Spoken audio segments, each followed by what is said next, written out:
Comment ne pas s'attendrir devant la petite, devant ses yeux innocents, devant son sourire. Elle change depuis quelque temps, elle pousse la petite, déjà femme mais pourtant ce n'est qu'une enfant. Une enfant, on a tout vu, qu'est-ce qu'il faut entendre quand je pense qu'on a failli hier te surprendre, essayant de m'embrasser, moi me laissant faire.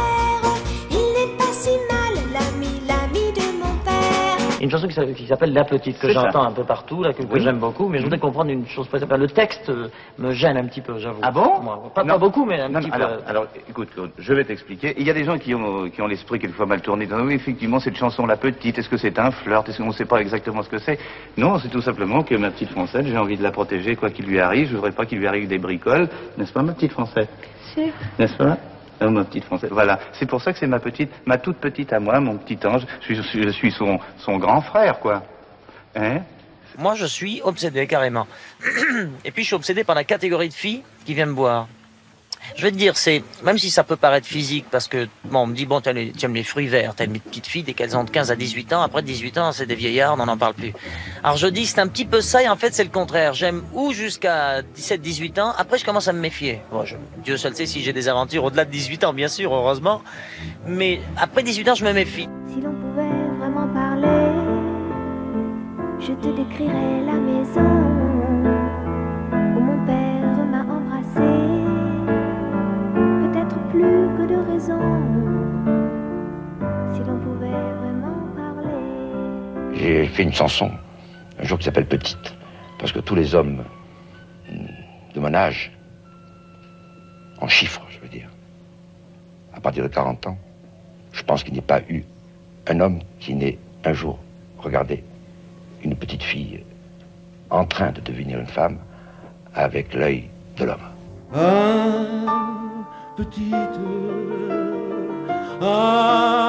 Petite, tu peux reprendre ton cerceau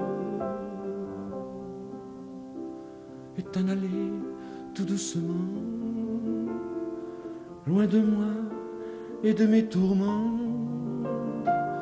Tu reviendras me voir bientôt. Tu reviendras me voir bientôt. Le jour où ça ne m'ira plus, quand sous ta robe il n'y aura plus le code pénal.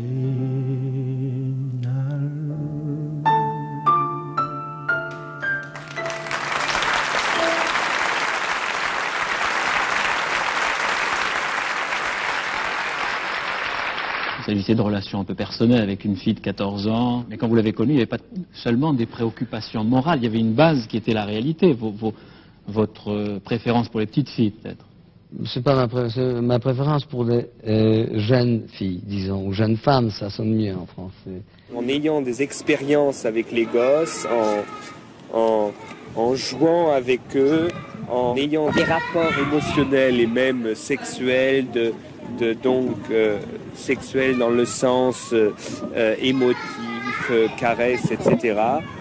J'ai appris beaucoup sur ma propre personne. Je pense que les adolescents, les jeunes enfants, disons entre 10 et 16 ans, les moins de 16 ans, sont peut-être à l'âge où les pulsions d'affectivité, les pulsions sexuelles également, sont les plus fortes, parce qu'elles sont les plus neuves. Et je crois que rien ne peut arriver de plus beau et de plus fécond à un adolescent ou une adolescente de vivre un amour, un véritable amour. Avec qui? Soit avec quelqu'un de son âge, mais aussi peut-être avec un adulte qui l'aide à se découvrir soi-même, à découvrir la beauté du monde créé, la beauté des choses. Je sortais quand un gosse frais et charmant, que j'ai d'abord pris pour une fillette, m'a regardé. C'était le bon choix, comme aurait dit Giscard. Oui, un joli gamin, pétillant de malice, parlant un bon anglais, écolier bien propre, 13 ans. Il n'a pas voulu que je le baise, mais il m'a sucé à merveille et m'a fait jouir. Cela m'a rappelé l'âge d'or de Manille. Laisser Gabriel Mazenef ou autre personnage du même type raconter ses amours avec des enfants, j'entends ce qu'il a commis, c'est permettre à des tas de pédophiles qui sont en toute liberté sur la place publique d'alimenter leur pathologie. Il ne faut pas perdre de vue qu'il y a une corrélation directe entre la pédophilie chez nous et ces pédophiles qui vont en Thaïlande ou aux Philippines et qui sont les mêmes. Bonjour, cette semaine, vous le savez, voyage avec nous au pays des adolescentes. Et bien évidemment, nous avons choisi un guide qui ne pouvait être que lui, je nomme David Hamilton. David Hamilton, pourquoi toujours des adolescentes? Ce n'est pas un reproche. Oh, je crois que ça sera mon thème éternel pour la vie. J'aime beaucoup tout ce qu'il est, la raconte, le premier amour. J'espère continuer dans avec le même thème. Je deviens modèle de David Hamilton.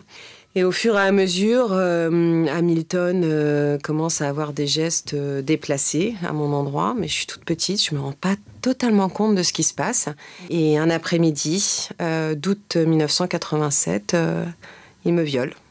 Si on parle à l'avenir qu'on souhaite, en tout cas, on peut dire qu'on espère qu'il tend à une mixité croissante, à des relations de plus en plus mixtes, c'est-à-dire à des relations entre enfants et adultes, à des relations entre gens de même sexe aussi bien que de sexes différents et entre gens de races différentes également. Alors Michel, vous vous déclarez pédophile. Je voulais savoir, parce qu'on voudrait comprendre, en fait, il ne s'agit pas là de rendre des jugements, mais de comprendre comment ça vous est venu, comment... Quand j'étais jeune, on ne diabolisait pas la pédophilie, c'était relativement peu connu, j'étais un petit peu en marge, mais je le vivais bien, ça participait pour moi d'un mouvement de libéralisation, de liberté des mœurs, c'était l'époque, enfin c'était après mai 68, je pensais, moi au contraire, j'étais presque militant, je voyais ça plutôt comme un renfort de liberté, je ne savais pas que ça allait tourner au drame pour nous.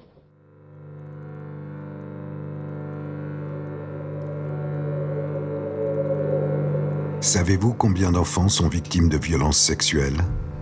Pas en Thaïlande ni aux Philippines, mais en France, comme dans toute l'Europe. 1 sur 5. 20% de nos enfants sont victimes. Concrètement, ça signifie que dans chaque école, chaque classe, de 3 à 5 enfants sont ou ont été victimes, au moins une fois, de violences sexuelles.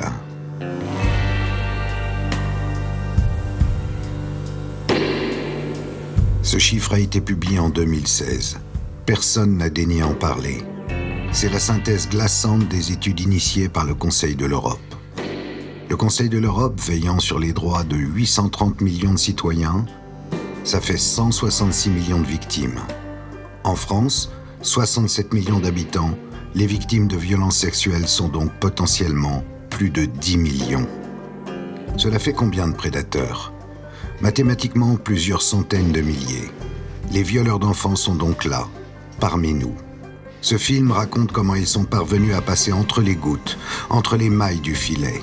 Malins, ils ont su mettre en place, à tous les niveaux de la société, une véritable machine à étouffer la vérité, pour continuer à abuser d'enfants impunément. Ils ont commis des dégâts irréparables depuis des générations. Nous sommes face à un véritable fléau social. Il ne faut pas oublier qu'on est d'abord des millions à avoir été violés dans l'enfance, qu'on représente un électorat, qu'on est fort et forte, et que si on ne bouge pas maintenant, alors que les présidentielles arrivent, alors qu'on vient de se faire mais tellement arnaquer, c'est perdu. Franchement, c'est perdu. De quoi on parle? On parle d'atrocités, on parle de crimes, on parle de combien de personnes qui se sont foutues en l'air parce qu'elles ont été victimes de viol. Combien de personnes? Si on ne se réveille pas maintenant, si on n'est pas debout pour nos mômes, alors que les présidentielles arrivent, c'est perdu. Je crois qu'il faut porter nos voix haut et fort, mais faut arrêter d'être poli, faut arrêter qu'on s'excuse, faut arrêter de s'excuser, quoi. En décembre 2020, avec Oméra Sellier, présidente d'Innocence en danger, et Serge Garde, journaliste, nous avons publié 1 sur 5, le manifeste contre la pédocriminalité.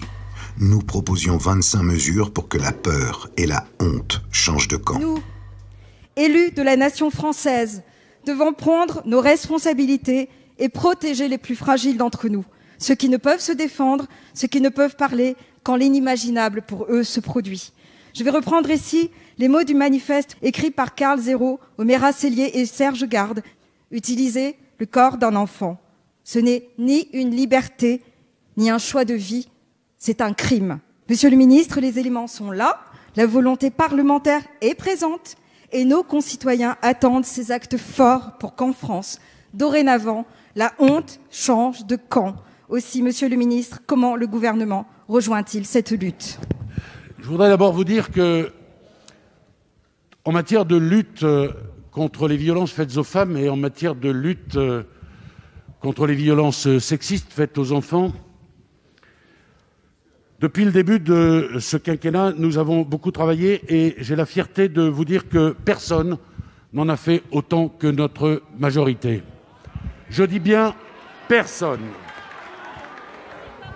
J'entends que vous me croyez, nous sommes totalement investis et engagés sur cette question. Merci, monsieur le ministre.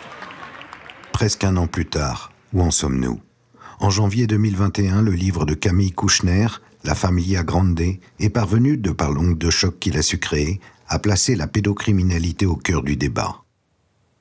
C'est aussi parce qu'il y a eu le mouvement MeToo, parce qu'il y a eu le livre de Vanessa Springora, etc. Et tout ce mouvement-là, moi, me donne beaucoup d'espoir sur la prise de conscience de la nécessaire protection non seulement des enfants, mais aussi des femmes, mais aussi voilà, de tous les gens qui ont moins voix au chapitre que les autres. Relayé par le mouvement MeToo Inceste, il a tétanisé les politiques. Faut dire qu'il mettait en cause Olivier Duhamel. Grand donneur de leçons devant l'Éternel, Olivier Duhamel était l'homme qui pensait à la place des Français, celui qui avait l'oreille des présidents. Qui dirigeait Le Siècle, le club le plus sélect des décideurs de France. Dire que c'est lui qui surveillait nos futures élites dans la couveuse de Sciences Po. Ce même Duhamel avait entretenu une relation pédocriminelle avec son beau-fils de 14 ans, sous le soleil de Sanary, et ce dans l'omerta générale. Beaucoup savaient dans les hautes sphères, mais tous se sont tus. À travers cette affaire-là, on a pu commencer à voir comment le système des agresseurs qui assurent leur propre impunité s'incarne au plus haut sommet de l'État. On a pu faire des liens, c'est-à-dire se dire que ce type avait effectivement une influence majeure au sein du Conseil constitutionnel. Olivier Duhamel, qui a été quand même 15 ans assistant numéro 1 du président du Conseil constitutionnel. Le Conseil constitutionnel, on sait à quoi ça sert, hein. Ça étudie les lois, hein, le Conseil constitutionnel. Il sert à garantir la régularité des référendums, à garantir le contrôle de l'élection présidentielle. Nous abordons les problèmes de société, les questions qui se posent aux Français. Comme par hasard, au moment où on voulait un seuil d'âge, au moment de la loi Schiappa, on nous disait « Ah non, le Conseil constitutionnel va s'opposer à ça ». C'est le garant des lois et tout, donc bon... je dirais pas qu'il a tout bloqué, mais c'est forcément une influence néfaste, c'est forcément une mentalité, une approbation d'un système de dominants incestueux qui perdure dans ces bureaux-là, dans ces conversations, dans leurs conversations, enfin, sans basculer dans le complot où ils font tous exprès. Non, mais en tout cas, il y a quand même quelque chose de l'ordre d'une influence qu'on ne peut pas nier. L'affaire Duhamel, ce qui a eu très intéressant, c'est qu'effectivement, on a pu commencer à voir comment les élites assuraient leur propre impunité. Effectivement, c'est ça qui, à mon avis, a provoqué aussi cette espèce d'élan énorme. Mais j'ai envie de dire que quelque part, ça a légitimé la libération de la parole. Sentant le vent du boulet, l'actuel président s'en tira avec un de ses numéros d'acteurs larmoyants sur prompteur dont il a le secret. La honte, aujourd'hui, change de camp. Et à vous qui vous êtes libérés d'un fardeau que vous avez trop longtemps porté, à vous qui allez le faire et parfois hésiter, je veux juste vous dire, on est là, on vous écoute, on vous croit. Et vous ne serez plus jamais seul. On attendait énormément de choses. On s'est dit, ça y est, il y a une prise de conscience, on va agir une bonne fois pour toutes, etc. Moi, aujourd'hui, cette prise de conscience, je la salue. Mais dans mon quotidien, dans le quotidien des victimes que je reçois, elle n'a eu aucun impact à ce stade-là. J'ai fréquenté Brigitte Macron. On a énormément parlé des violences faites aux enfants. Il y a un travail qui a été fait. Et il y a des promesses qui ont été faites. Et tout ça n'est pas tenu. Et c'est ce qu'il y a de plus déstabilisant. C'est que... Ils font semblant de nous écouter, quoi. Donc, j'arrive pas à saisir... On voit bien que derrière le « je vous ai compris » classique, il y a les stratégies politiques de bas étage, que je vais nommer de cette manière-là, parce que ces stratégies politiques, on ne sait pas qui elles couvrent, on ne sait pas pourquoi elles sont là, mais par contre, elles sont bien là pour ne pas protéger les enfants. Le gouvernement, bien évidemment, comme il le fait souvent, a voulu intervenir sur un sujet majeur de société qu'il n'avait pas porté. Parce qu'à aucun moment, le gouvernement n'avait été, élu depuis 2017, n'avait proposé ce genre de texte. Ils ont donc fait une loi. Ils auraient pu reprendre d'ailleurs le texte d'Isabelle Santiago, qui était un seuil d'âge clair entre 15 ans et 18 ans, avec une seule définition de l'inceste. Il faut que les interdits soient très clairs pour être compréhensibles dans la société française, et c'était l'objet du texte que j'avais déposé. Ils ont souhaité prendre le texte de Madame Billon, de le modifier, de l'amender. J'espère qu'avec cette commission, nous arriverons à créer une dynamique de la parole libérée, de l'interrogation de l'ensemble des institutions, de la société, des individus sur l'approche de ces questions, que nous arriverons à donner à voir ces tragédies. On parle, on se rencontre, on parle, et ça n'aboutit à rien de concret, quoi. Et là, c'est même plus d'une souris finalement qu'on a accouché, c'est d'une loi qui, sur certains aspects, peut être complètement dangereuse. Il peut y avoir des enfants qui sont consentants, et ça, faut pas l'oublier. On ne peut pas criminaliser quand même des relations consenties entre un mineur de 17 ans, par exemple, et sa tante de 18, qui n'ont, il faut le préciser, ou qui n'a aucune autorité sur lui, même s'il s'agit de relations incestueuses. On a un garde des Sceaux qui parle en pleine Assemblée nationale d'inceste consenti. Enfin, je veux dire, c'est un moment inouï, sidérant. On se dit, mais quand même, c'est pas possible qu'il le fasse en tant que ministre de la Justice. Mais c'est quelque chose, c'est improbable. Le ministre de la Justice nous explique, voilà, sous prétexte d'amendement de Roméo et Juliette, toutes les agressions entre mineurs ne peuvent pas être qualifiées comme telles, donc du coup, les agressions sexuelles entre mineurs n'existent pas. La loi Billon a fait que la majorité des agresseurs sexuels, c'est-à-dire des jeunes majeurs qui s'en prennent à des mineurs, vont échapper aux griffes de la justice. Il n'y aura pas de poursuite possible. La population n'a pas été prévenue de ça. La loi qu'a imposée le gouvernement a été vidée de son sens. Tous les amendements déposés pour qu'elle ressemble à une vraie loi ont été sciemment retoqués. On a vu un exemple assez explicite des effets d'annonce, c'est-à-dire des belles campagnes de publicité sur « on va mieux protéger les enfants ». On a une coquille totalement vide à cause de différents décrets, de différents éléments qui ont été transmis par les législateurs qui font que la loi est au final totalement abrogée. C'est une coquille vide. Des gamines de 14 ans et demi, je dis à dessein le mot gamine, ont des relations avec de jeunes hommes. Et l'inverse est vrai aussi. C'est une réalité. Et dans cette hypothèse, on fait quoi? Et même, si on cherche bien, on peut connaître des couples qui se sont connus avec cet écart d'âge et qui, 20 ans après, sont toujours ensemble. On fait quoi, là? On dit, mais il y avait un crime? Moi, je ne veux pas être le censeur de la sexualité de nos adolescents. Dans la stratégie manipulatoire de la communication d'État par rapport à cette prétendue attention portée aux mineurs victimes, on a un garde des Sceaux qui, sous prétexte de protéger les enfants, en fait, les donne en pâture à être violés soit par d'autres, soit par des adultes.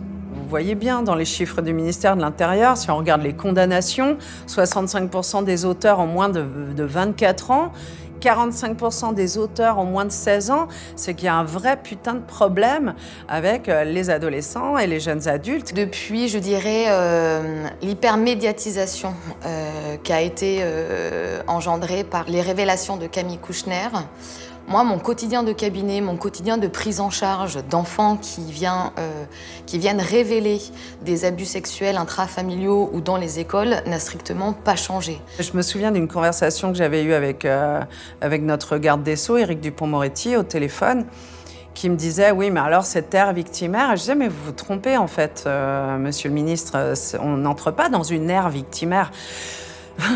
Il y a toujours eu des victimes, il y a toujours eu des agresseurs. Toujours, depuis la nuit des temps, sauf que aujourd'hui, les victimes témoignent, elles en ont marre de subir, elles veulent casser le fil de ce putain de système et elles témoignent. Il y a une réelle déception derrière, certes, au niveau de la loi, mais ce qui est sûr, c'est qu'on ne s'arrêtera pas, parce qu'on ne peut pas continuer à se moquer de nous, réellement. C'est-à-dire qu'au bout d'un moment, on est sur un combat où on doit se dire, mais bon sang, est-ce qu'on se rend compte de ce que c'est? Est-ce qu'on se rend compte que le grand-oncle, qui était juste à côté de moi, qui m'a dit de venir dans son lit, qui m'a mis la main sur son sexe. J'ai mis après ma main sur son sexe à sa demande, qui m'a manipulé jusqu'au bout, jusqu'à me sodomiser alors que j'avais 8 ans. C'est hallucinant, quoi, de pas une seconde se remettre en question, pas une seconde se dire « Bah oui, notre système est totalement défaillant, on n'y met pas les moyens, on n'a pas le portefeuille. » Ce n'est pas notre volonté.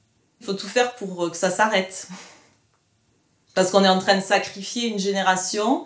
En plus, moi, j'ai le sentiment qu'il y a une impunité qui est de plus en plus grande. Donc, les crimes sont de plus en plus fréquents, de plus en plus importants. Si le gouvernement cherche à nous faire taire après une loi complètement, je dirais, sur un service minimum dans la protection de l'enfance, ce qui est sûr, c'est que nous, on ne se taira pas. Les choses ne bougent vraiment que lorsque la France du sommet ne peut plus éviter le changement. L'histoire le démontre, c'est quand la France est en colère que ça change vraiment. Les avancées pour en finir avec le fléau de la pédocriminalité dépendent donc du basculement définitif de l'opinion publique, c'est-à-dire de vous, qui ne dit mot consent. Le changement ne vient pas d'en haut. Le changement, et on l'a vu dans toutes les études sociologiques internationales, le changement, il vient toujours des citoyens ou des lanceurs d'alerte. Si la société civile se fédère et si elle arrive à hurler pour la condition, la protection de ses enfants, peut-être qu'on arrivera à quelque chose. Pour l'instant, la société civile, elle lit des articles, elle s'indigne un peu sur les réseaux, mais elle n'est pas dans la rue à porter ce sujet, et c'est bien dommageable. La grande différence avec autrefois, c'est que grâce aux réseaux sociaux, les victimes peuvent s'exprimer. La justice, et vous le savez, ne se rend jamais sur les réseaux sociaux. Mais c'est peut-être parce qu'il n'est plus rendu dans les tribunaux qu'elle a changé d'adresse, monsieur le garde des Sceaux. Et d'ailleurs, êtes-vous la personne la mieux placée pour parler de la justice qu'il serait temps de rendre aux enfants victimes? Votre célébrité, votre aura médiatique, ne l'êtes-vous pas à l'incroyable tour de passe-passe d'Outreau? On vient ici pour dire un certain nombre de choses et pour dire notre exaspération totale. On n'a pas accepté, et l'institution judiciaire, enfin une partie d'entre elles, évidemment, n'a pas accepté ces acquittements. J'ai fait toute ma carrière à l'agence France Presse et lorsque j'ai découvert l'affaire d'Outreau, j'ai été halluciné de découvrir que la vérité n'était pas celle qui était connue du grand public à partir de ce que leur avaient donné les médias comme information. Interrogez les gens dans la rue aujourd'hui, la plupart des gens vous diront qu'il n'y a aucun enfant victime. Outreau. Des gens pauvres prostituaient leurs enfants et des gens riches venaient en profiter. Où sont passés ces clients? Aucun n'a été retrouvé. Ce que vous ne saviez sans doute pas, c'est que la justice a reconnu 12 enfants comme ayant été victimes de viols, souvent filmés. On a retrouvé le caméscope, mais curieusement pas les cassettes. On se rend compte à quel point c'était une manipulation théâtralisée, parfaitement orchestrée par les avocats des personnes mises en cause à cette période-là. Maître Dupond-Moretti a agressé à coups de termes tels que mythomane, menteur, un enfant pendant plus de 6 heures, à tel point cet enfant a fait pipi dans sa culotte, terrorisé. Vous vous dites, là, il y a un grave problème. Le procès, instrumentalisé par un carteron d'avocats habiles, a permis de discréditer définitivement la parole des enfants. Pour la première fois dans l'histoire de la justice française, on a vu débouler le procureur de Paris avant même le verdict. Ça aurait dû être un scandale d'État Ça ne l'a pas été. C'était un besoin de m'exprimer. Ce qui s'est passé, l'image qui en est résultée pour la justice, d'une institution qui broyait les gens, c'est quelque chose que je ne pouvais pas continuer à supporter comme ça. L'institution a bien broyé des gens, mais c'était des enfants. 7. Il y en a 7 qui m'ont touché. Qui m'ont violé. Pas caressé, qui m'ont violé. C'est l'autre vérité d'Outreau, dénoncée par Serge Garde dans son film. Entre la défense et la vérité, il peut y avoir un fossé. Il n'y a aucune autre vérité. Il y en a une, elle a été consacrée par 2 cours d'assises. C'est un film malhonnête, c'est un film totalement partial, c'est un film poisseux. Il sous-entend que parmi les acquittés, il y aurait des coupables, et il est fait d'un certain nombre de contre-vérités. Les enfants, eux, ce ne sont pas eux qui vont aller faire des manifestations dans la rue, ce ne sont pas eux qui vont faire des hashtags, ce ne sont pas eux, en fait, qui vont pouvoir aller sur des plateaux télé. Les enfants sont ceux, encore une fois, qui sont enfermés dans un silence. Il y a eu un certain nombre d'adultes relaxés qui ont été à nouveau mis en cause dans des affaires, dont certains condamnés. Parmi eux, Franck Lavier, qui fut le porte-parole des acquittés. Il y a eu des tentatives de suicide. Il y a eu des séjours en psychiatrie. Il y a eu des douleurs, des familles brisées, des enfants brisés. Il y a nous brisés. Et tout ce que je peux dire à l'heure d'aujourd'hui, c'est que on a été réhabilité à la civilisation. À l'issue de 48 heures de garde à vue, Franck Lavier a été mis en examen pour viol et agression sexuelle sur sa fille de 17 ans. En revanche, l'acquitté de l'affaire d'Outreau a été laissé libre. Qui en parle? Personne. Pour quelle raison? Ça sert qui, si ce n'est les pédophiles? Après 5 ans d'instruction, Franck Lavier devrait bientôt comparaître en correctionnel et pas aux assises. Ça veut déjà dire que la qualification de viol a été rétrogradée en atteinte sexuelle. En attendant, le mal est fait. Les témoignages d'enfants, depuis Outreau, la justice ne les écoute plus. Je vais être claire, moi le terme Outreau, il n'y a pas une semaine où je ne l'entends pas dans nos juridictions, dans la bouche d'enquêteurs. Aujourd'hui, la valeur de la parole d'un enfant, elle est totalement anéantie. La parole d'un enfant ne vaut rien. Suite à la commission qui a eu lieu après Outreau, ils ont déclaré qu'il ne fallait plus parler de crédibilité de la parole du mineur. C'était parfaitement orchestré. Et ce n'est pas pour rien qu'il y a eu cette affaire-là. Elle a servi, elle a permis de discréditer très durablement la parole de l'enfant. Le système actuel est fait pour dénier la parole de l'enfant. La parole de l'enfant n'a pas de valeur. Pour exemple, dernièrement, sur une expertise, dans le cadre d'une brigade de la famille, une audition d'enfant, auditionne l'enfant et à la fin de l'audition, disent à l'enfant qui a 6 ans, « De toute façon, t'as menti. C'est pas vrai tout ce que t'as dit, t'es qu'un menteur. » Comment voulez-vous qu'un enfant de 6 ans qui vient de dire quelque chose face à 2 adultes réagisse? Il dit « Ben non, c'est vrai. Mais non, t'as menti. » La plupart des professionnels mettent une espèce de lunette réductrice, la plupart du temps autour de... en disant que l'enfant ment, que la mère le manipule, et qui leur évite à la fois de voir qu'il y a des violences sexuelles, mais qui est complètement aberrante au niveau de la méthodologie d'approche et d'analyse de la situation. Nous devons constater qu'il existe une espèce d'idéologie, et dans le sens littéral du terme, cette idéologie fait que nous considérons que si un parent lanceur d'alerte, notamment les mères, et si un parent lanceur d'alerte sollicite les services de protection de l'enfance, les services de police, c'est très certainement parce qu'elle est haineuse d'un père et qu'elle souhaite, dans un contexte de divorce, éloigner ce père de ses enfants. La mère, en fait, est diabolisée. Au lieu d'être protégée, la mère est diabolisée. Ça, c'est une réalité en France qui est assez dramatique parce qu'on a des mères qui sont contraintes certaines fois de protéger leur enfant, d'être hors la loi, donc de ne pas présenter, d'être condamnées, des fois qui sont emprisonnées, des fois qui partent à l'étranger, qui deviennent complètement des personnes sans identité parce qu'elles doivent se cacher. Je m'adresse à tous, nous avons tous en majorité des enfants, et que cette situation-là, si elle ne m'était pas arrivée, je ne l'aurais jamais cru. Donc je veux que vous sachiez ce qui se passe réellement. Je prends la parole, c'est pas évident. Alors aujourd'hui, je suis en fuite avec ma fille Parce qu'elle a révélé des viols, elle a révélé des sodomies, elle avait 3 ans et demi, elle a accusé son père. 95% des viols sur mineurs sont classés sans suite. Et ils retournent tous chez leur agresseur. Et des fois, ils sont même confiés intégralement à leur agresseur. Je me retrouve en fuite parce que ma fille ne veut pas revoir son agresseur. Ça, c'est mon lot quotidien. Ces familles, aujourd'hui, ne savent plus si elles doivent se tourner vers la justice ou si elles doivent régler par elles-mêmes leurs difficultés. On nous dit de porter plainte, de prendre un avocat, mais j'ai fait tout ça, Je me suis retrouvée menacée par la juge des enfants, de placement de ma fille.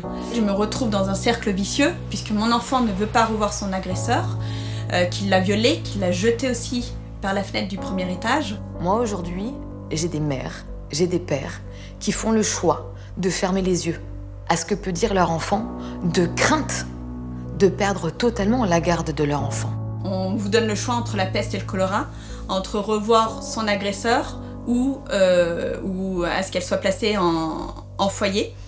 Mais vous imaginez boire un thé avec la personne qui vous a violé la semaine dernière? Donc en justice, la petite victime est perdue d'avance, elle ne peut pas se protéger. C'est ça l'inceste, c'est la réalité de l'inceste ici en France, la réalité en justice. Vous savez combien ça coûte les procédures pour en arriver là? Parce que vous avez des avocats qui vont demander 200, 300, 400 000 euros à la fin d'une procédure. C'est ça, une procédure pour protéger ses enfants. Un avocat, en moyenne, c'est 200, 300 euros de l'heure. Vous imaginez le coût que ça représente. Quand vous avez des assistances éducatives, des dossiers, des procédures devant les juges des enfants, c'est 10, 15, 20, 30 heures de dossiers, d'analyse de dossiers, à 300 euros de l'heure. On se paupérise pour ça, on fait des crédits pour protéger notre enfant, pour sauver nos vies. Voilà ce que c'est que la réalité judiciaire en France. Donc on a des femmes qui sont ruinées financièrement, qui sont ruinées physiquement, qui sont ruinées psychiquement, qui sont très isolées des familles parce que plus personne ne les aide. Il y a 6,7 millions de victimes d'inceste, ce sont les derniers chiffres. 2 à 3 enfants par classe, mais aucun père incestueux. Il y a 1% de condamnation. L'énorme problème, c'est qu'en France, on n'est pas du tout dans une logique de protection de l'enfant. Nous avons des lois qui sont là pour protéger les enfants, sauf que les juges ne les appliquent jamais. Le parquet a classé sans suite le dossier de ma fille, comme si elle fantasmerait. Alors déjà, qui fantasme d'être violée? Faut qu'on m'explique. D'autant plus qu'à 3 ans et demi, elle n'a pas du tout le cerveau qui est en interaction, qui est capable de fantasmer.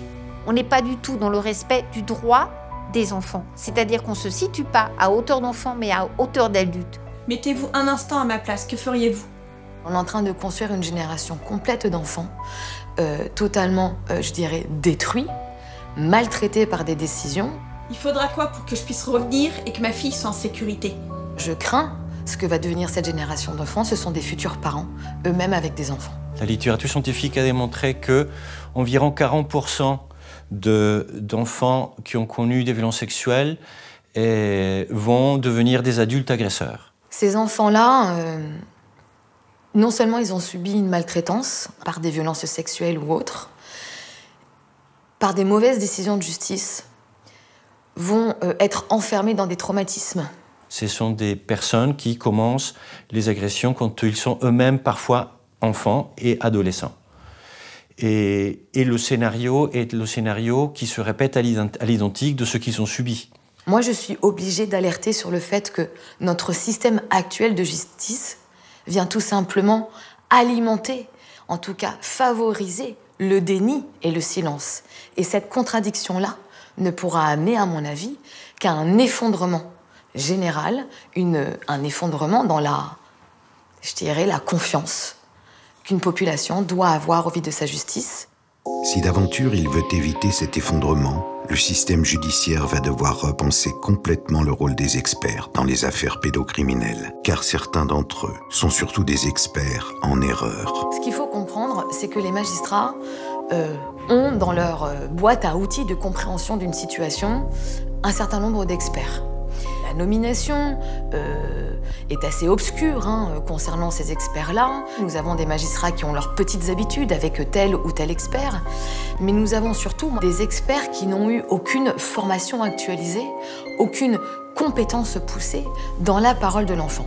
Nous n'avons pas d'experts pédopsychiatres, pédopsychologue. Dans les années 70-80, on a quelqu'un qui s'appelait Gardner, qui était un pédophile notoire, qui s'est suicidé pour échapper d'ailleurs à un procès en pédophilie, qui avait essayé d'argumenter à grand renfort d'études pseudo-scientifiques qui n'ont jamais été validées au niveau de la rigueur scientifique, c'est important de le dire, le terme de syndrome d'aliénation parentale. Ce Richard Gardner, curieux psychiatre, ne pouvant se vanter que d'un grade de sergent dans son véritable cursus universitaire, le voici à l'œuvre. Let's play a funny trick on Daddy, says Mom to a 7-year-old. Let's go into the police station and you tell them that Daddy played with your penis. That'll be a funny joke. True story, destroyed the man's life. Gangbusters came in and that was the end of him. Autrement dit, les enfants qui diraient qu'un parent les touche, forcément, ils seraient aliénés. C'est-à-dire que ça serait le parent dit protecteur qui lui mettrait ça dans la tête. On sait qu'il y a 72% de classements sans suite et qu'il y a souvent ce syndrome d'aliénation parentale qui prend le dessus, qu'on a des experts qui sont tronqués au ministère de la Justice.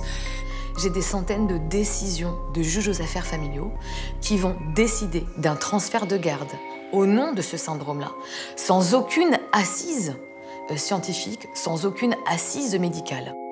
En matière de pédopsychiatrie, l'absence d'assise scientifique serait-elle la règle? Ainsi, les pseudo-droits sexuels des enfants, inventés dans les années 50 par Alfred Kinsey, autre fou dangereux, au travers d'innombrables expériences filmées, véritables séances de torture, il a voulu prouver que les enfants étaient des êtres sexuels dès la naissance. À l'époque, on préférait en rire. Car comme dit Kinsey qui lui sait, on n'est pas de bois. Et pour ceux d'entre vous qui seraient un peu demeurés et qui suivraient difficilement, je vais vous causer statistiques. Comme l'a dit Kinsey, les statistiques causent. 50% des bonnes femmes américaines ont reçu des propositions malhonnêtes avant l'âge de la compétition.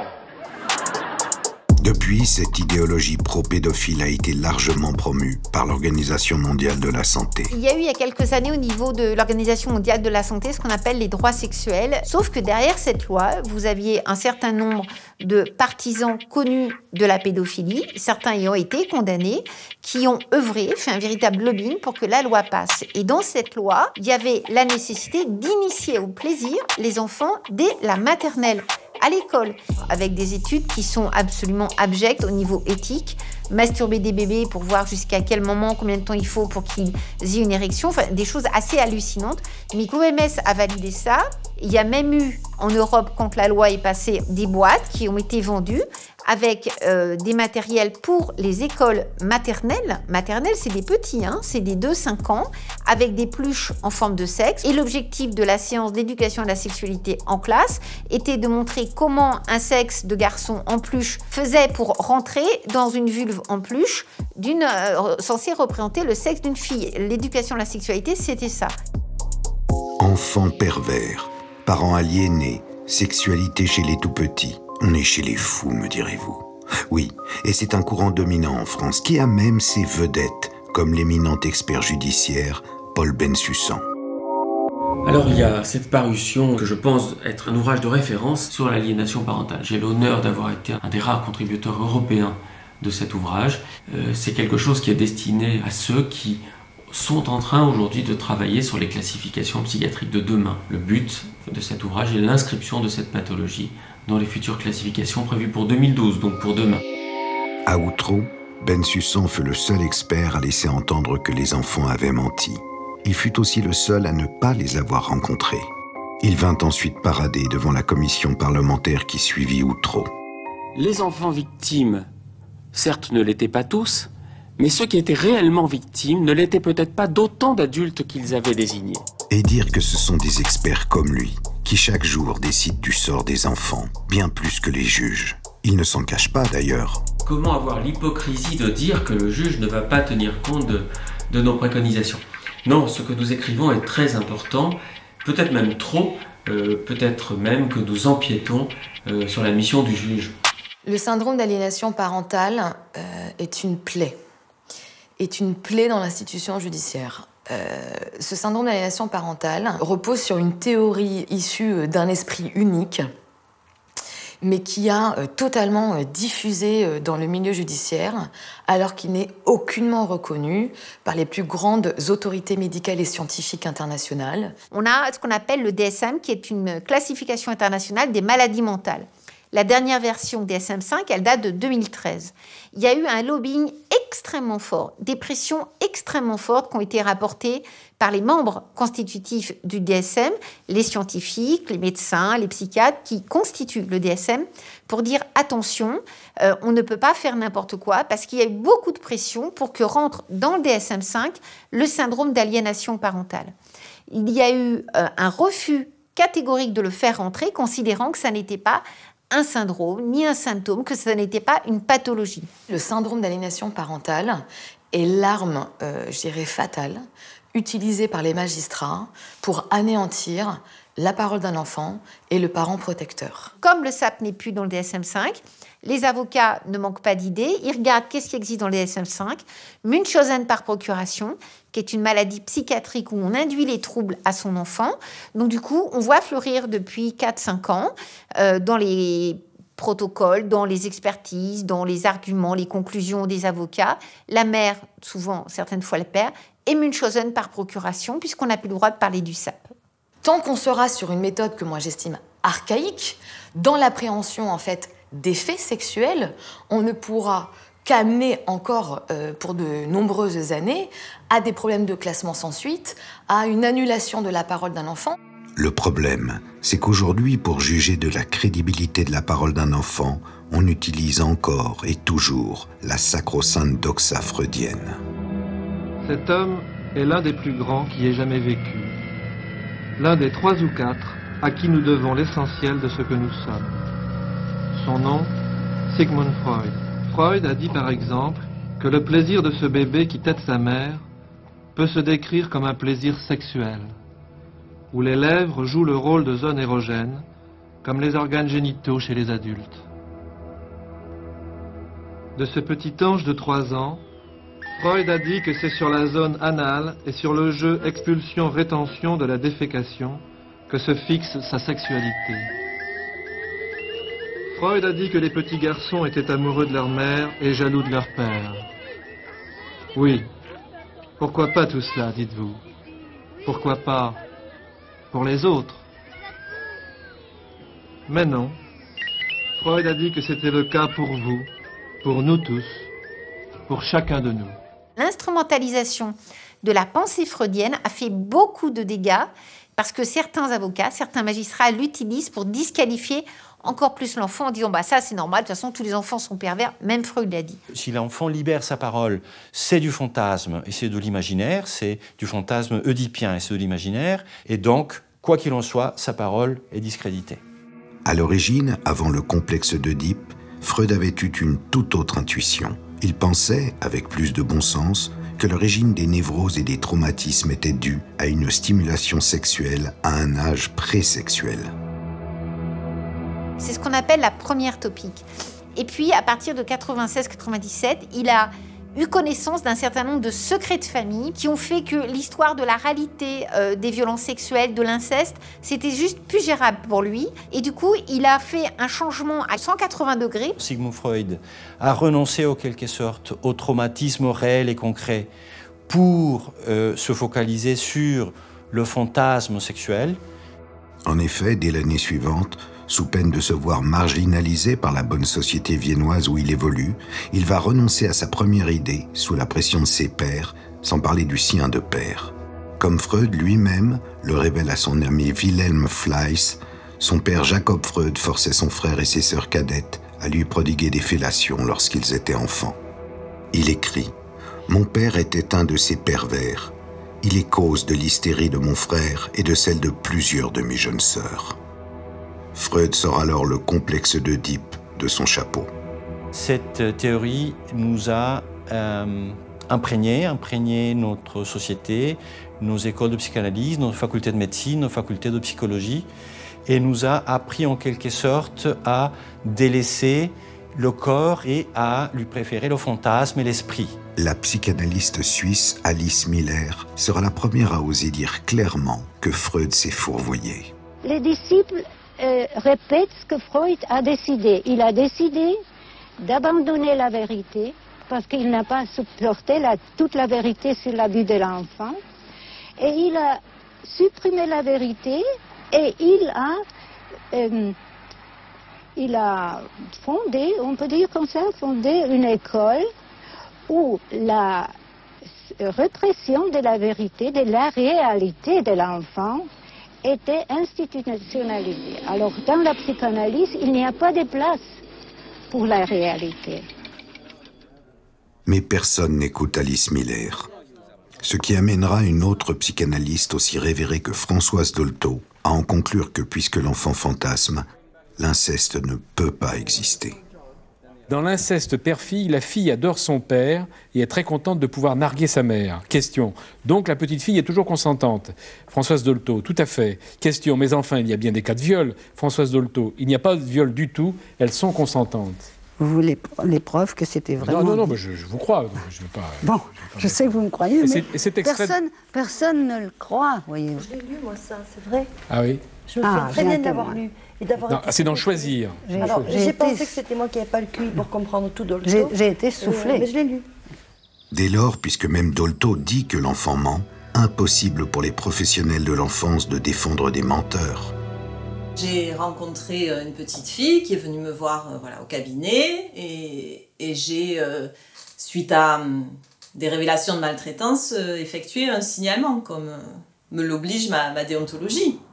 Et là, j'ai eu quelques mois plus tard une plainte du père à l'ordre des médecins qui est venu se plaindre de moi, de la façon dont j'avais, selon lui, géré la situation.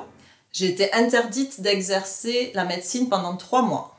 Moi, on m'a reproché l'immixtion dans les affaires de famille, jusqu'à me reprocher d'avoir fait un signalement au juge des enfants. On n'est pas suffisamment protégé quand on fait des signalements. On sait qu'on va avoir des représailles derrière, des parents qu'on signale, peut-être de l'ordre parfois. Et donc, effectivement, les médecins ne sont pas en sécurité pour signaler.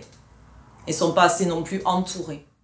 Quand un médecin signale les agissements pédocriminels d'un autre médecin, les chances de voir une procédure aboutir sont quasi nulles.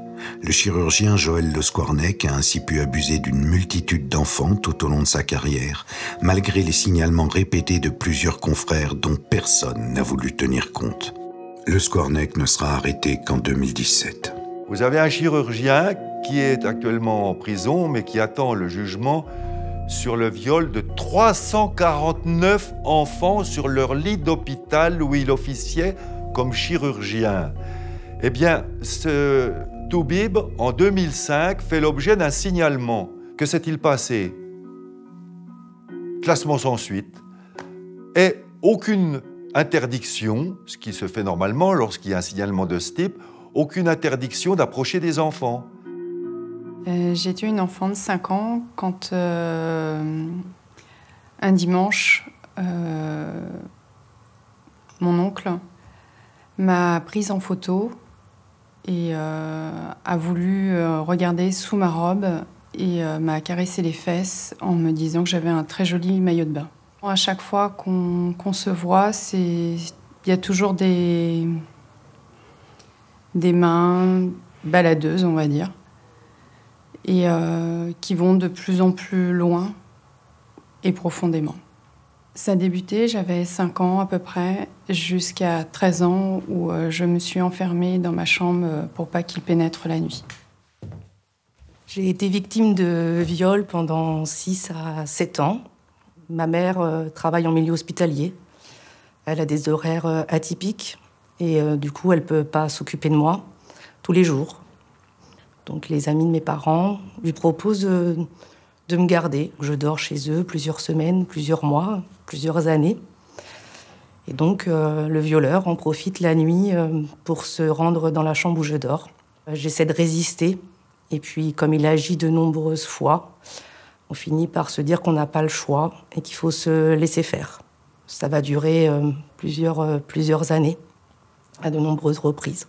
Et les mots n'arrivent pas à sortir parce qu'il a tellement longtemps dit « je ne fais rien de mal, c'est notre secret » que j'arrive pas à sortir de ce silence. J'en parle à personne parce que je ne veux pas que ma mère culpabilise. Je pense qu'on ne va pas me croire et donc je n'en parle pas. Je devais avoir 24 ans, je pense. J'ai appelé en disant, voilà, j'ai été victime dans mon jeune âge. Quand j'ai appelé, on m'avait dit que les faits étaient prescrits et que je ne pouvais rien contre cet homme. Et la personne que j'ai eue au téléphone, je lui ai dit, il est dangereux, il est en contact avec les enfants. Là encore, ça a été un mur de silence. J'en parlerai à ma famille quand, en 2017, un appel de la gendarmerie qui me demande si je connais monsieur Untel. Cet appel, même s'il est douloureux, c'est finalement une délivrance. Je me suis rendu compte que de toute façon, il n'y a pas que moi qui l'avais...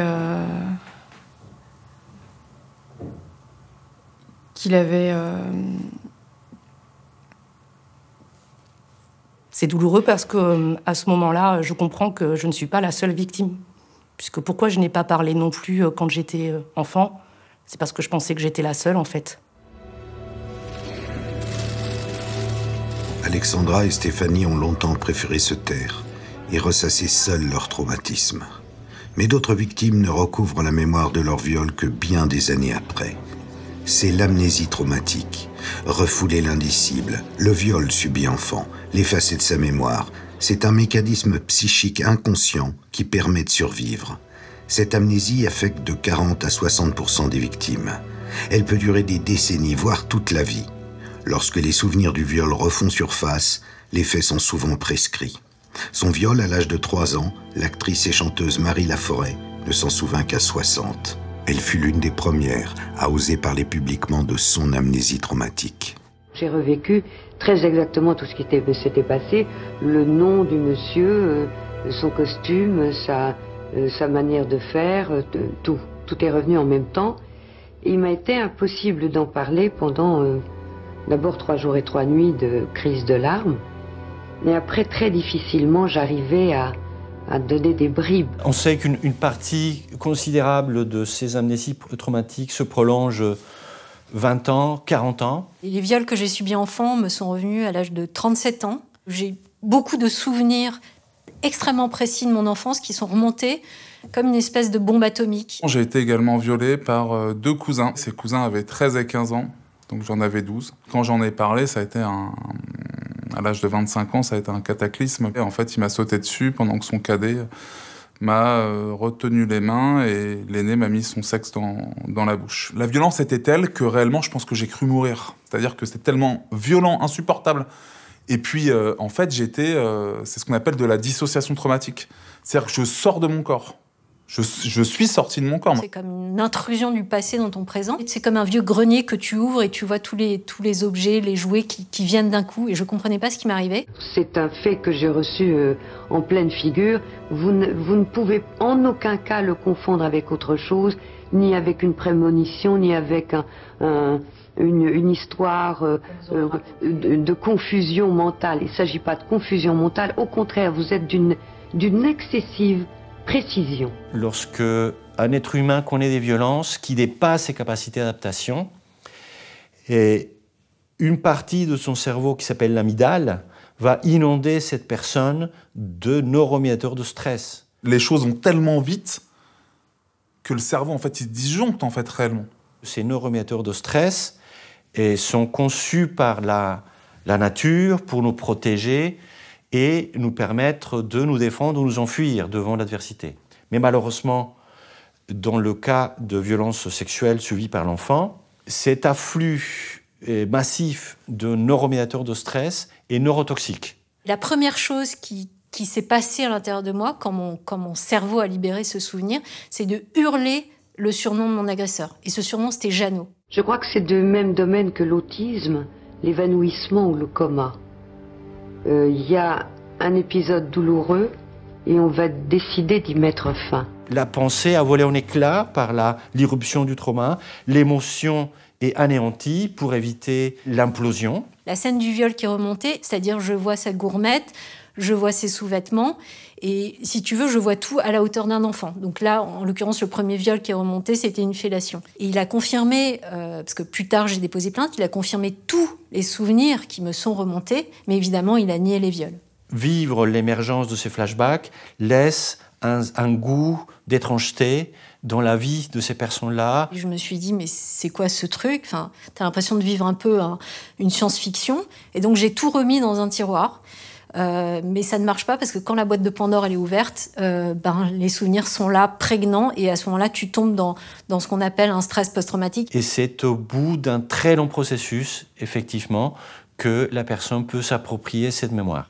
Les prédateurs et les incesteurs, de façon générale, savent très bien que le cerveau d'un enfant va disjoncter quand ils s'en prennent à lui. Le fait de ne pas reconnaître l'amnésie traumatique, c'est-à-dire de ne pas reconnaître ce mécanisme, fait que ça protège les agresseurs. Si l'amnésie traumatique est un mécanisme de survie, l'amnésie traumatique, comme tous les autres mécanismes de survie des victimes, ne permet pas de fonder une vie. J'ai fait des études, je suis devenue journaliste, il y a eu un fonctionnement qui a été possible. Mais à côté de ça, tu passes complètement à côté de ta vie. Survivre implique une dépense énergétique considérable. Survivre implique qu'on tourne le dos à la vie. Survivre signifie qu'on passe à côté de sa vie.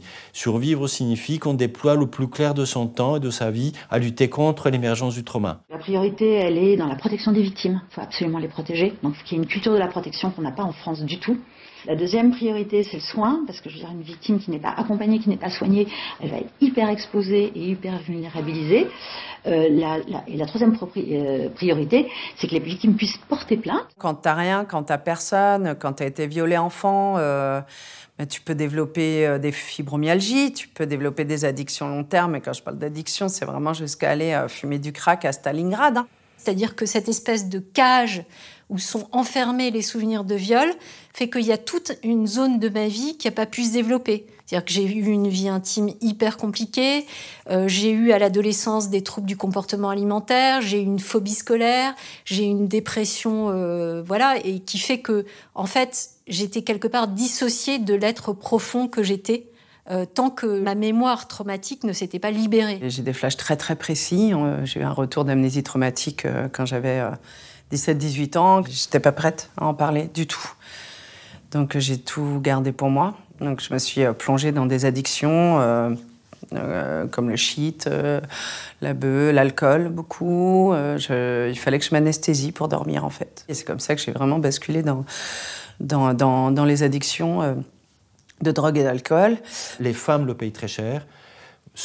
Nombreuses parmi elles passent à côté de leur féminité, passent à côté de leur sexualité, passent à côté d'une vie de couple et passent même à côté de la possibilité d'être mère. Nous, ce qu'on voudrait, c'est qu'une fois que les victimes sortent de l'amnésie traumatique, elles puissent, si elles le souhaitent, être en mesure de déposer plainte. Aujourd'hui, on peut porter plainte jusqu'à 48 ans quand on a été victime de viol.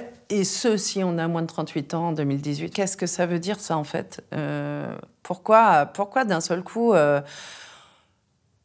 on devrait laisser cette chance aux agresseurs d'être oubliés par la société? L'imprescriptibilité est vraiment très importante parce que ce que n'ont pas compris la majorité des gens, c'est qu'un auteur, en général, est un auteur à répétition. On a orienté vers la paix sociale envers les agresseurs en leur disant non, voilà, il y a un moment, il y a la prescription et vous ne pourrez plus être accusé des crimes que vous avez commis. Et on va dire à la victime, bon, par contre, alors toi, secoue-toi, faut que tu parles avant 48 ans. Et puis après, écoute, non. Après, c'est fini, c'est oublié, tu comprends. Et toi, victime de viol dans l'enfance, tu vas prendre sur toi, tu vas faire tout un travail pour être sur un chemin de résilience. C'est ton problème. Donc, tu vas te payer tes soins, tu vas te payer ta thérapie, ça va te coûter très, très cher. Tu vas probablement être une personne en marge, puisque malheureusement, ça arrive aussi d'être en marge parce qu'on a été violé dans l'enfance, parce que psychologiquement, on ne trouve pas l'équilibre pour avancer. Là, on te dira, ouais, mais t'as pas parlé assez tôt, il aurait fallu que tu te bouges le cul avant. L'inceste, les viols d'enfants sont des crimes. Ce sont des génocides. Ce sont des crimes qui devraient être imprescriptibles. Sans débat, sans multiplication de décrets, de ceci, de cela. Je suis pour l'imprescriptibilité. des crimes commis sur les enfants dans l'idée, dans le symbole. Et la loi est là aussi pour poser, je dirais, une valeur, un symbole. Je suis pour cela. Si déjà on pouvait prendre bien en charge les dossiers qui ne sont pas prescrits, alors je serais plus à l'aise pour prendre une parole forte, pour débattre, théoriser, venir presque philosopher autour de la valeur de cette imprescriptibilité-là. Mais moi, je suis dans l'urgence. Je suis dans l'urgence de la protection des enfants qui viennent me voir. Aujourd'hui, il faut impérativement entendre les enfants pour ne pas avoir une société cabossée, pour ne pas avoir des adultes traumatisés quand ils arrivent, s'ils ne se sont pas suicidés avant. Les enfants sont traumatisés, ils sont morts, c'est un crime, ils sont tués, c'est un génocide. C'est un génocide au sens de crime identitaire, de crime dans la filiation. Celui censé vous protéger, votre père, votre parent, votre mère, votre grand-père, votre enseignant, celui censé vous protéger vous a violé, vous a anéanti, vous a massacré. Ça ne devrait même pas être discutable. Le fait symbolique de pouvoir dire « je dépose plainte », même si l'auteur est mort, même si l'auteur est grabataire, même s'il n'y aura probablement pas d'enquête parce qu'il n'y a plus de preuves. Comme s'il y avait une date de péremption sur les crimes, alors que ces crimes-là nous accompagneront jusqu'à nos cercueils. Je trouve ça abject. Et au regard du nombre d'enfants victimes, au regard du nombre de victimes dans la société, je pense que le parallèle avec le crime contre l'humanité réellement doit se poser réellement. Le fait de pouvoir déposer plainte est quelque chose de fondamental parce que ça restaure l'humanité des personnes blessées psychiquement. C'est absolument fondamental. Et ça participe à être une société respectueuse des droits des hommes, des femmes et des enfants. Parce que quand on voit les conséquences et toutes les conséquences en matière de santé publique, en matière de construction de soi, tout ce qu'il peut y avoir justement qui sont en lien avec ces crimes, je pense que ça nécessite l'imprescriptibilité des crimes sexuels sur mineurs. Ça, c'est fondamental. C'est rendre cette humanité, cette dignité à des gens qui en ont été totalement dépossédés. Et là, il y a une très forte responsabilité des politiques. S'il n'y a pas cette décision, on n'en sortira pas. Au-delà de l'inceste, depuis plus de 20 ans, nous alertons sur la réalité des réseaux pédocriminels, extrêmement lucratifs et structurés. Ce sont nos voisins belges en 1996. Ce sont ces 300 000 personnes vêtues de blanc venues crier « Ne touchez pas à nos enfants » après la révélation de l'existence d'un vaste réseau pédocriminel qui m'ont alerté. Puis surtout, c'est la façon écœurante dont elles furent roulées dans la farine par les pouvoirs exécutifs et législatifs qui m'a ouvert les yeux. Dutroux, prédateur isolé ou pourvoyeur d'un réseau?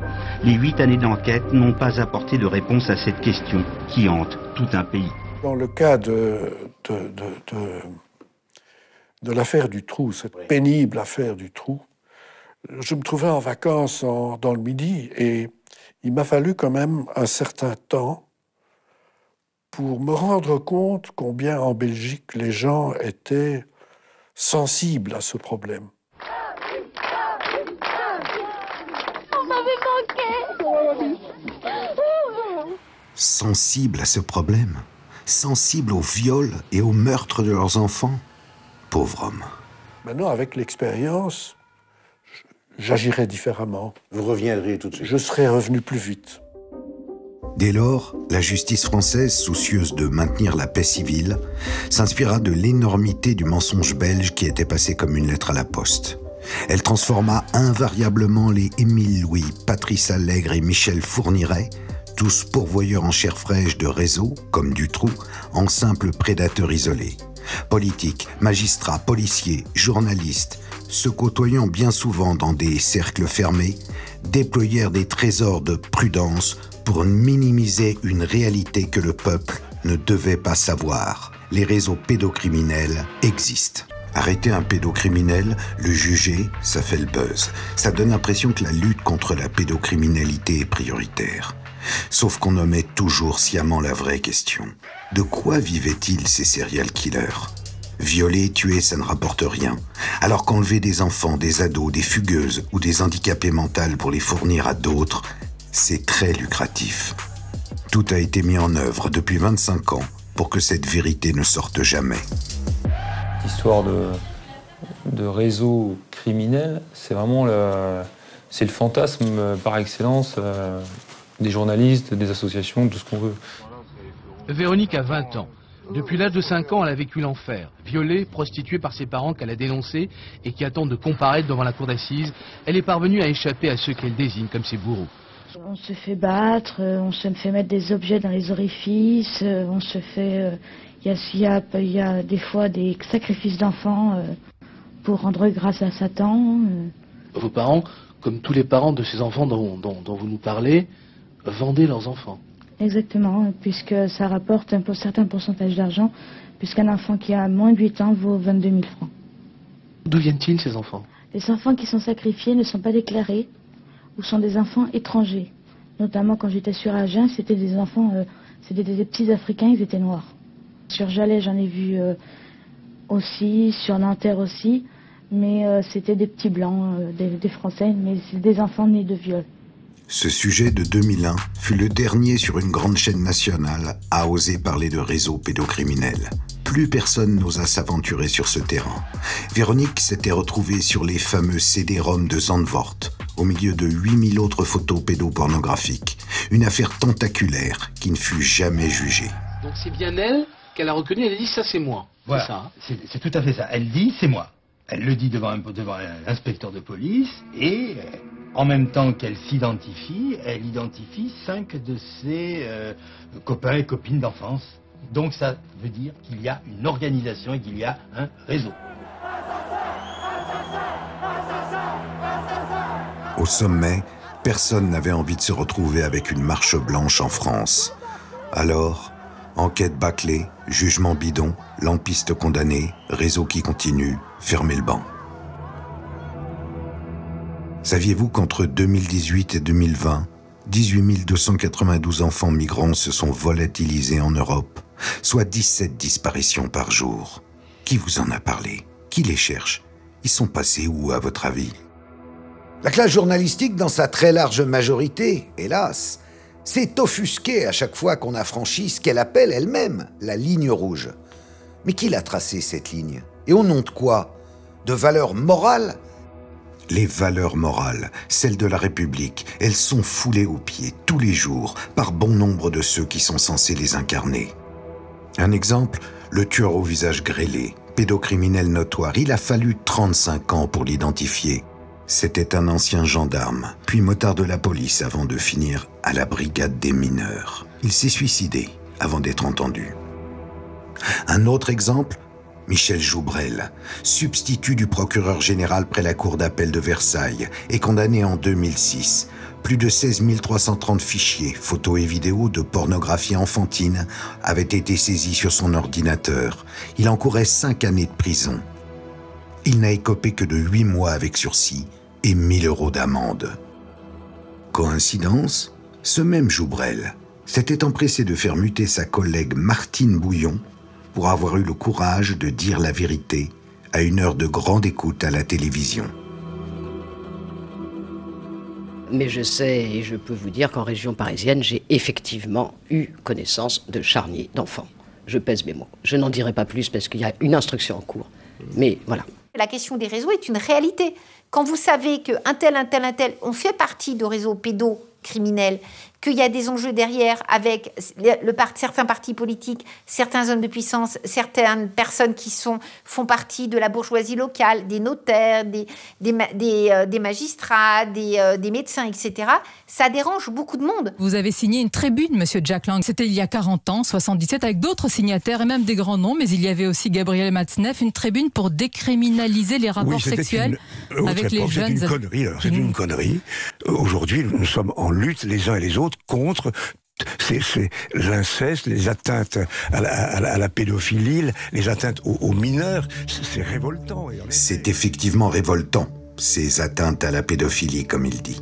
C'est certainement pour les dénoncer que Jack Lang s'est vu offrir 58 000 $ par Jeffrey Epstein. Lorsque la question a été posée à Jack Lang, il a répondu laconiquement que c'était pour faire un film. On n'a toujours vu ni le film, ni le début du scénario d'ailleurs. Trêve de plaisanterie. On nous avait seriné depuis 25 ans que puisque les réseaux pédocriminels n'existaient pas, nous perdions notre temps à les combattre. jusqu'au 10 août 2019. Ce jour-là, avec le suicide de Jeffrey Epstein, organisateur avéré d'un réseau international de pédocriminalité fréquenté par les grands de ce monde, il est devenu impossible, même aux plus obtus, de nier l'évidence. Un réseau, c'est quoi? Ce sont des pervers qui, quelle que soit leur classe sociale, s'associent pour échanger des proies ou des images des viols ou des meurtres de leurs proies. Internet est leur cheval de Troie. Le viol d'une gamine, chez elle, par un proche, peut être partagé dans la minute, dans plusieurs pays, via une webcam. Ce qui est important aussi de comprendre derrière ces images, c'est que ce sont de vrais enfants. Ce ne sont pas des avatars, ce sont des vrais enfants. Et chaque image qui circule, eh bien, c'est un enfant qui est abusé, violé. C'est la plus importante saisie de documents pédophiles jamais réalisée par les gendarmes. Plus de 2 millions de photos, 28 000 vidéos. 310 Français ont ainsi été interpellés depuis lundi dans 78 départements de métropole et d'outre-mer. Ils possédaient sur leur ordinateur des images ou des films à caractère pédophile. Plus de la moitié d'entre eux ont déjà reconnu les faits. 2 pères de famille ont même avoué avoir commis des agressions sexuelles sur des enfants de leur entourage. Les suspects âgés de 19 à 70 ans sont des hommes issus de toutes classes sociales, étudiants, ouvriers ou chefs d'entreprise. C'est un business extrêmement lucratif. Une commande de viol d'enfant se monnaie de 5 à 20 000 euros. De quoi créer des vocations de vidéastes amateurs. Pour lutter contre, la France n'a que la plateforme Pharos, qui doit en plus lutter contre le terrorisme et les escrocs. Si vous détectez un contenu qui vous paraît illicite sur Internet, signalez-le sur la plateforme Pharos. Pharos, c'est 20 policiers et gendarmes. 20 personnes? C'est largement insuffisant quand on sait qu'annuellement circulent 45 millions d'images pédopornographiques. La problématique, c'est qu'ils sont assez limités dans leurs moyens, dans les pouvoirs aussi que leur donne la loi, et puis surtout dans les moyens humains. Parce qu'on n'a absolument pas les moyens d'identifier tous ces pédocriminels qui sont derrière leurs écrans et de protéger toutes ces victimes. De la même manière qu'on traque les terroristes, qu'on traque les dealers, il faudrait qu'il y ait une vraie volonté politique d'aller chercher le pédophile. Chercher le pédocriminel en y mettant les moyens, une cellule dédiée, une plateforme accessible 7 jours sur 7, 24 heures sur 24, pour signaler un contenu, aller jusqu'au bout de l'enquête. La pédocriminalité a gangréné toutes les couches de la société, y compris celles censées nous en protéger. Première d'entre elles à s'être couverte de honte, l'Église catholique, prônant la chasteté avant le mariage, mais pratiquant allègrement la pédophilie. Elle a fini par reconnaître publiquement sa responsabilité. Pedimos perdón por los abusos de conciencia, abusos sexuales por parte de miembros cualificados de la Iglesia. Un exemple qu'il serait temps que d'autres institutions partageant le même goût du secret suivent. L'éducation nationale s'est particulièrement illustrée dans son art consommé de l'omerta. Sa technique, celle de l'écran de fumée. Muter discrètement les prédateurs sans alerter la justice. L'important étant de préserver l'image de marque, pas de sauver des petites victimes. Une nouvelle affaire de pédophilie présumée dans l'éducation nationale. Ce professeur est un récidiviste. Il avait déjà purgé 2 peines pour des agressions sexuelles sur mineurs. Et visiblement, l'éducation nationale ignorait son passé judiciaire. Déjà condamné pour détention d'images pédopornographiques en 2006, l'accusé, professeur de collège à Orgères en Ille-et-Vilaine, n'a été suspendu que près de 10 ans plus tard. En 1997, à Caen, il écope de 2 ans de prison avec sursis. En 2006, à Grasse, une peine similaire est prononcée. Lors de son recrutement, l'inspection académique a pourtant bel et bien eu accès à son casier judiciaire. Le document, le voici, il n'y a aucune trace d'antécédent. Normalement, les procureurs sont tenus de signaler les condamnations d'enseignants ou directeurs d'école. Mais c'est juste une circulaire, ce qui n'a aucune valeur juridique. Tant que ce ne sera pas une loi, pourquoi les signalerait-il ? Le hic, c'est que cette personne travaille ici, dans ce collège Albert Camus. Elle fait partie de l'équipe de direction. On ne sait pas exactement quelle est sa fonction. Le procureur, par intérim, souhaite conserver son anonymat par respect de la présomption d'innocence. À la barre, le professeur explique qu'il était tout simplement amoureux. Je n'avais plus pied dans la réalité, j'ai complètement dérapé, je n'ai pas d'excuses. Quand j'étais avec elle, c'était une petite amie, pas une élève de 14 ans. Il a été condamné pour atteinte sexuelle sur mineurs de moins de 15 ans à 18 mois de prison avec sursis. Je vous le disais, dans le Var, un enseignant de l'école Marcel Pagnol à Montauroux vient d'être mis en examen pour consultation et détention d'images à caractère pédopornographique. Une nouvelle affaire de pédophilie dans le milieu éducatif. Un jeune homme de 27 ans, surveillant dans un collège de Villeneuve-d'Ascq, qui est entraîneur de football pour des jeunes de moins de 14 ans, a été mis en examen pour viol et corruption de mineurs. Pédophilie, bravo l'école. Une accusation en lettres capitales contre l'éducation nationale sur les murs du collège de Villemoisson. Oui, l'institution a laissé exercer un enseignant de l'établissement déjà condamné pour pédophilie. Dans mon cabinet, je reçois une population, je dirais, à un tiers des enfants qui viennent dans mon consultation sont concernés par la violence sexuelle. 20% de ces enfants ont connu des violences dans le cadre scolaire ou périscolaire. Si aujourd'hui, on commence à comprendre que dans les écoles, nos enfants peuvent être mis en insécurité, peuvent être exposés à des abus sexuels, il y a un pacte social de confiance qui est rompu. Et là, l'éducation nationale peut sombrer dans le pacte qu'elle avait entretenu avec les familles. Donc il y a un enjeu énorme de paix sociale qui est entre les mains de l'éducation nationale. Confrontés à ce danger, les syndicats d'enseignants préfèrent noyer le poisson. Infractions, délits ou crimes sont rares. Pour le SNIPP, l'administration est plutôt scrupuleuse. C'est vrai que l'administration est plutôt assez rigoureuse. Il y a pour des faits parfois de violence, même verbale, l'administration retire des enseignants ou réaffecte les enseignants. Donc il y a quand même une prise en compte, c'est pas fait à la légère. J'ai fait les premières instructions contre la pédophilie dans le milieu scolaire. C'était un tabou.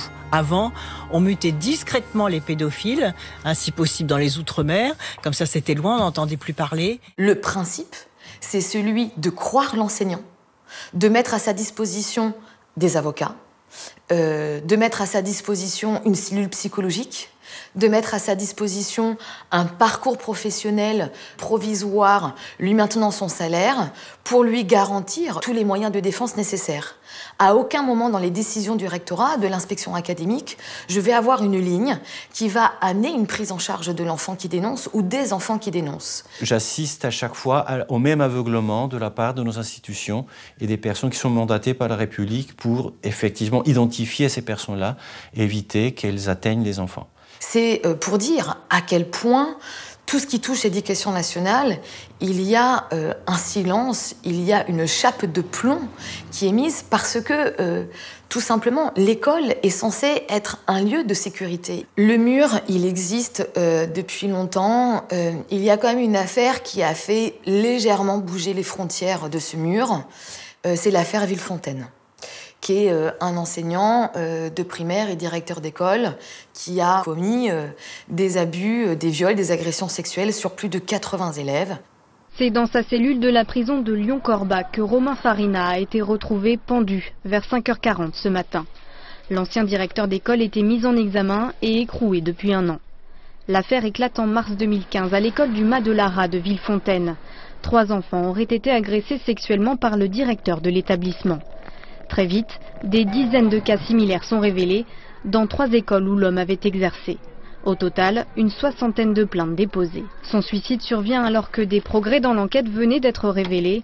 Des supports informatiques retrouvés à son domicile ont montré que ces agressions avaient été filmées. Inutile de dire qu'on n'a jamais retrouvé les vidéos.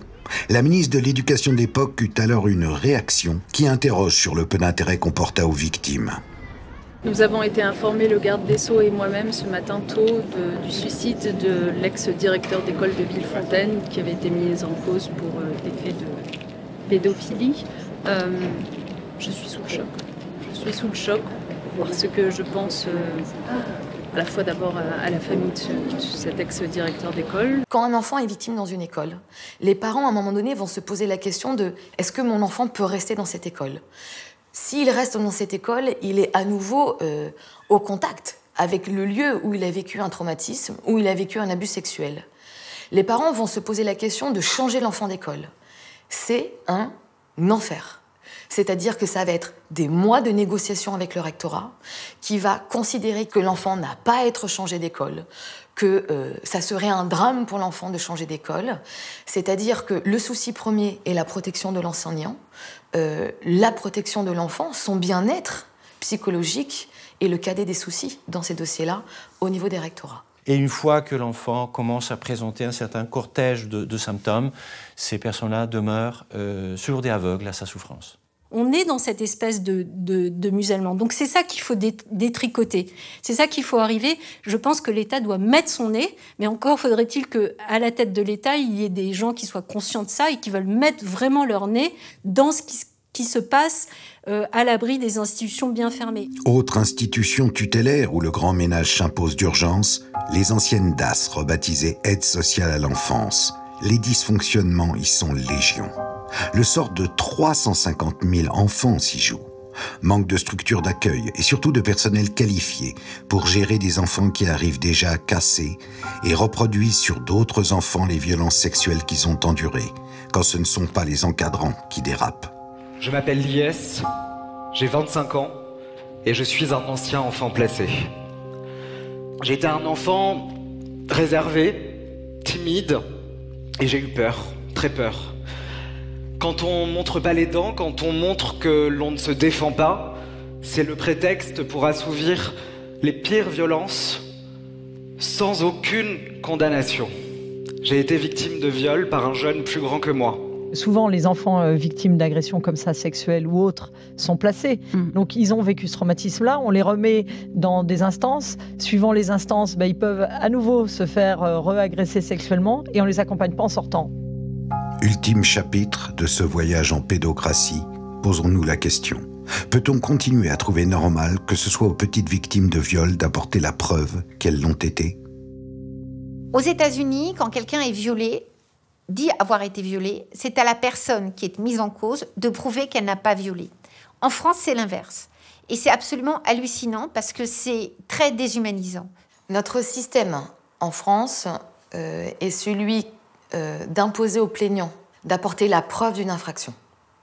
Celui qui est mis en cause, avec le principe de la présomption d'innocence, n'a jamais à faire la démonstration que l'infraction n'existe pas. Nous, on a systématiquement la présomption de mensonge qui nous colle à la peau, alors qu'un enfant doit être protégé dès le départ. C'est pas moi qui le dis, ce sont les lois internationales. La charge de la preuve de la réalité d'une violence sexuelle faite à un enfant appartient donc à l'enfant. Et c'est là où ça devient totalement ubuesque, ce système-là. Puisque la nature des violences sexuelles est de ne pas laisser de traces, ou très peu de traces. On a très rarement, des lésions génitales. On est plutôt sur des actes de pénétration qui ne vont pas laisser de traces. Des actes de fellation ne laissent pas de traces. Des actes de pénétration anale ne laissent pas de traces. Tout le monde n'est pas capable de voir qu'il y a des violences sexuelles sur les mineurs. Certainement la peur de voir cette réalité qui est terrible, qui est extrêmement douloureuse à supporter. C'est à l'enfant de prouver qu'il a été victime de violences sexuelles, ce qui est impossible. Il faut que la preuve de ces violences sexuelles, la charge de cette preuve, soit quelque part renversée. On ne peut pas continuer à mettre sur les épaules d'un enfant, sur les épaules d'une victime, d'apporter la preuve de sa crédibilité, la preuve de la réalité de son traumatisme, la preuve de ce qu'il a subi, puisque c'est une preuve impossible à son niveau. Vu l'étendue des dégâts, vu le carnage, vu la boucherie, moi comme j'en parle, quand on voit les chiffres réellement des violences sexuelles, encore une fois, moi ça me ravage de me dire qu'il y a autant d'enfants aujourd'hui encore, enfin s'il y a quelque chose de complètement dingue, on peut se dire qu'effectivement c'est quelque chose qui touche forcément la classe politique, ça c'est inévitable. Alors est-ce qu'à travers ça ils cherchent à se protéger ? Les citoyens retiennent que c'est toujours pareil, les politiques ils sont entre eux dans leur monde, etc. Et en fait ils sont pas comme nous. Autrement dit, qu'ils vont protéger certains d'entre eux qui ont des pratiques, on va dire, peu louables. Une fois de plus, les politiques, ils se protègent parce que ils ont leur petite partie fine entre eux, machin, et puis ils sont dans des réseaux un peu bizarres. Ça peut être vu comme ça.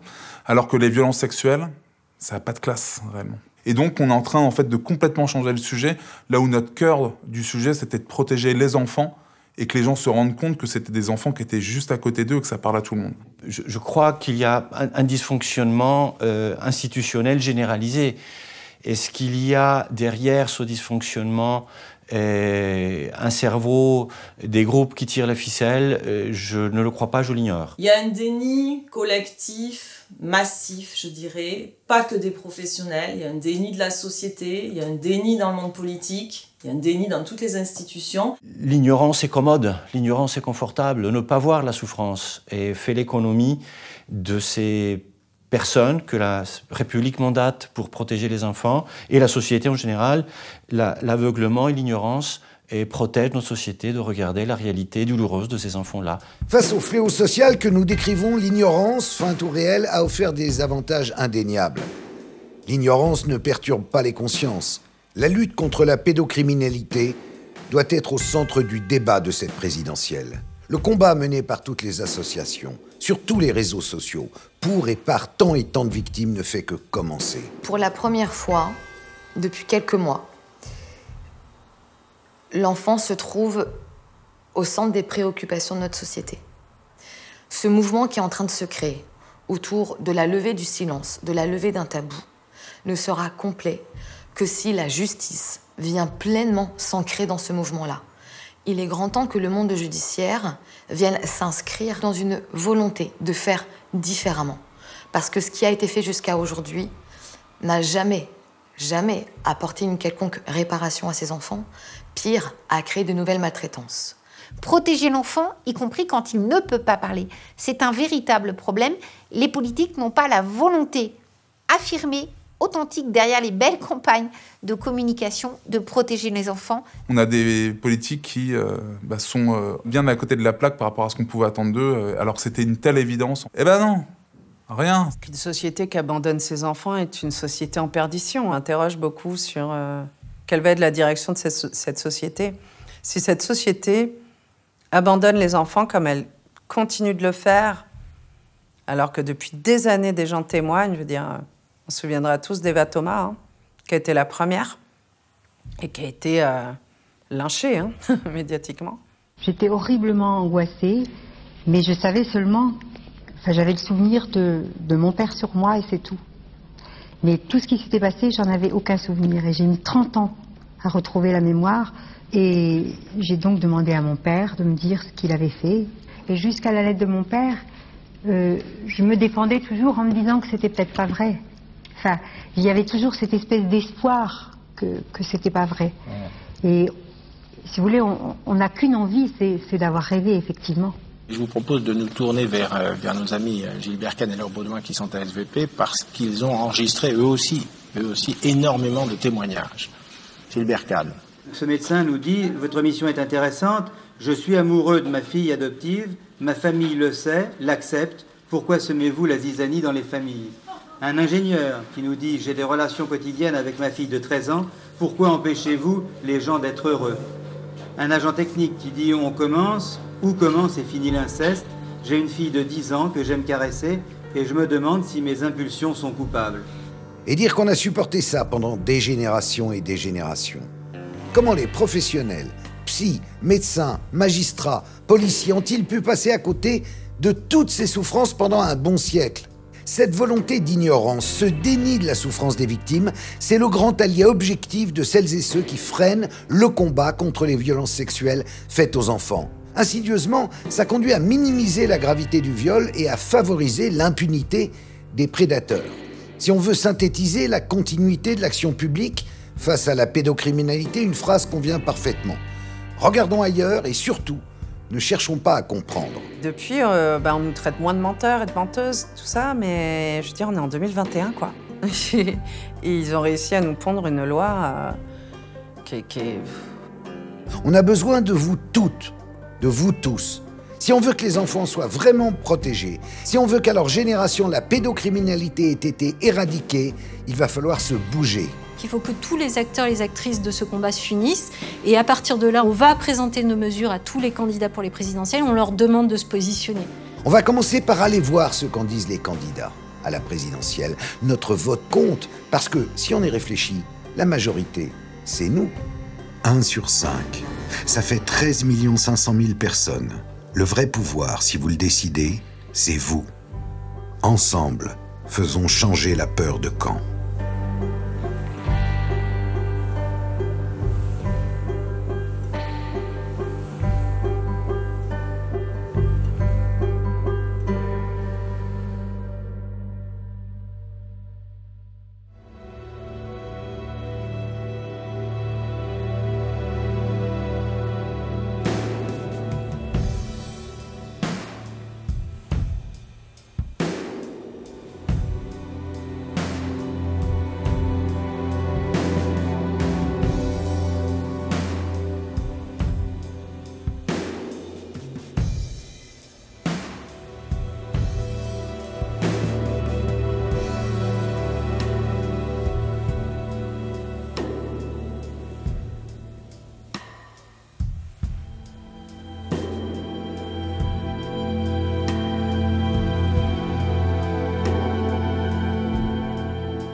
Comme Tupac, c'est l'infâme sur le beat. Oublie pas les barbales, une balle ça part vite.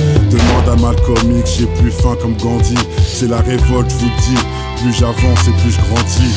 Je repense à Kunta Kinte derrière des chaînes. Pour voir toute cette merde diffusée sur toutes les chaînes. Hey, parole Julien Assange et aux années trous de Mandela. Au Bob de Bob Marley sous un nuage de ganja.